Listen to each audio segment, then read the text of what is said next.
روباه خوشگل. آب خوردی؟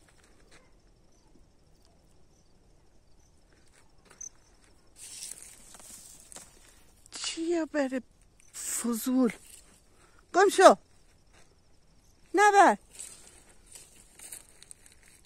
به تو آب میدم وسیل. گم شو. شلنگو کجا میبری بیشور؟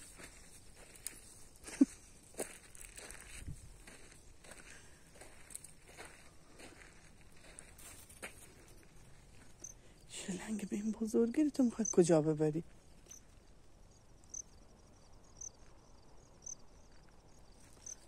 چرا اذیت میکنی؟ اصلا تو چرا دزدی میکنی؟ من بهت آب دادم، غذا دادم، چرا دزدی میکنی؟ الان گوشتو میخارونی.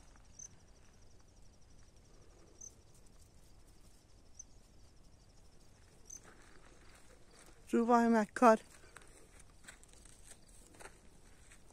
یعنی شلنگ به این بزرگی رو؟ نه خوبه، نمیتونه.